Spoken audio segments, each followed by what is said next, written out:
Welcome to the fourth video in the series, The Character of the Dictatorship of the Proletariat According to Marx and Engels. Today we'll be going over the 1850 piece by Marx, Class Struggles in France.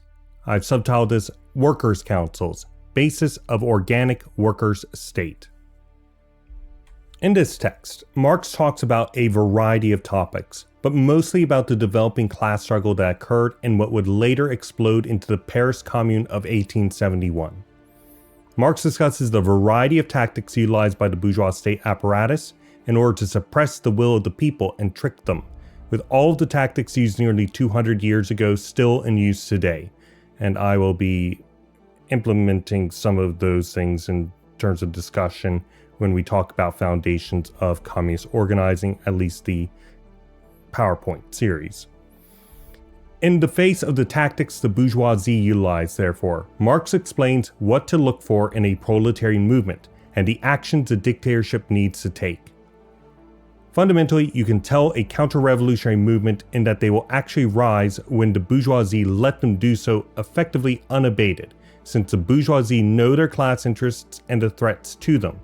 If there was a threat, then the state apparatus and the economic engine would organically and, usually indirectly, capital is cowardly and simply moves when it is attacked, rise to meet it.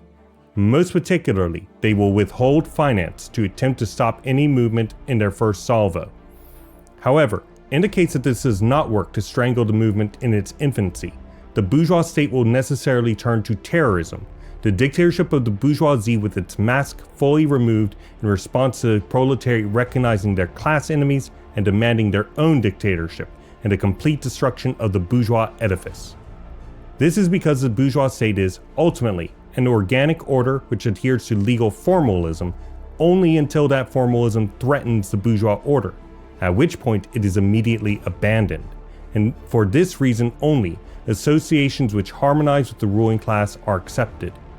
This bourgeois terrorism may destroy the proletariat's offensive, and if it does, then it will not stop there, but rather continue feverishly until any and all threats are repressed. The mask of capital falls off, the inhuman character of the bourgeois is revealed, and they attack all other classes with vigor, both the peasant and the petit bourgeois. The working class's revolutionary uprising will abolish bourgeois credit, as it abolishes bourgeois production and all bases for credit to exist. In fact, quote, public credit and private credit are the economic thermometer by which the intensity of a revolution can be measured. The more they fall, the more fervor and generative power of the revolution rises, end quote. It must also be fully internationalist in character. The defeat of the proletarian movement in France showed that as the national bourgeoisie focused inward, all other bourgeois powers were more able to focus outwards. The revolutionary movement of the proletariat in one country will allow all other nations, especially in this imperialist age, to have breathing room with which to engage in their own struggles. However, this in turns on itself, requiring the liberation of all peoples and all nations, so as to liberate any nation's proletariat from the pressure of capital's outreach. Marx also references the workers' clubs, which are gathering points and conspiratorial seats of the revolutionary proletariat as a coalition of the whole working class against the whole bourgeois class, and the basis of the formation of the workers' state. These are the workers' councils, and the more that these were repressed, the more they expanded, spontaneously and exponentially, while the proletariat sharpened their understanding of what was necessary to protect them, such as secrecy, developed their bureau experience. These workers' councils, being the basis for the formation of the workers' state, will be organic in their own right, with their own formalisms, which are immediately put to the side when they clash with the class interests of the proletariat, only accepting anything that harmonizes with the proletariat as a class. At the same time, the workers' industrial cooperatives became a political cementation of the proletariat, teaching the workers that they could govern and organize themselves, while also granting the material basis for economic certainty. This allowed the proletariat to not only survive the removal of their paramilitary forces under the dictatorship of the bourgeoisie, but also thrive as a true revolutionary movement. In conjunction with this was a Fourier's utopian commune, acted as a form of dual power that the proletariat could retreat to, thus allowing the autonomy of the proletariat, being able to refuse any support to any sort of united front.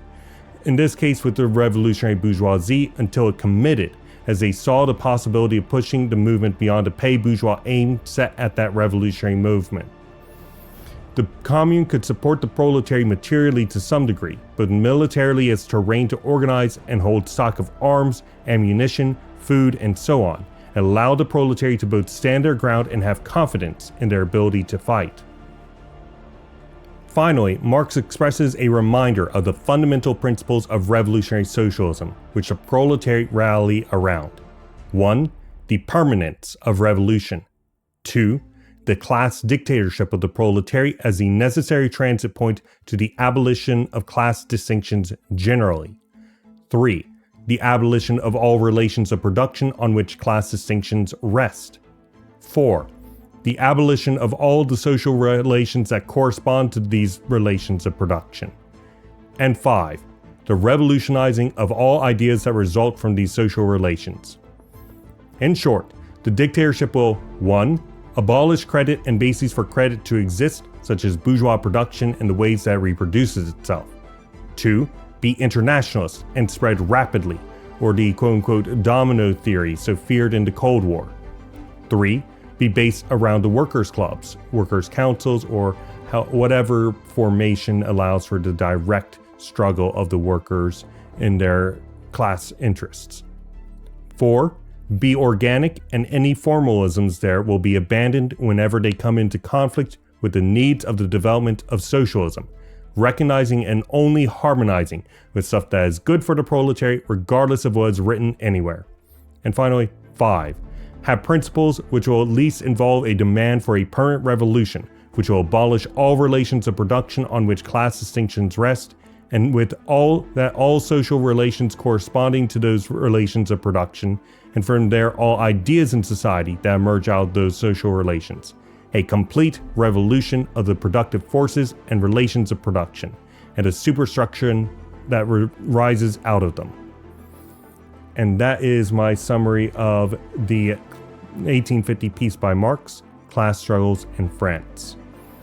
If you would like to go through the sections, the quotations that I base this summary on, then please feel free to go into the description below and find the link to the Google Doc that this is in. And if you are interested in discussing this in greater detail or anything along those lines, please feel free to go to the United Marxist Pact Discord server, also linked in the description, and we would love to talk with you about it.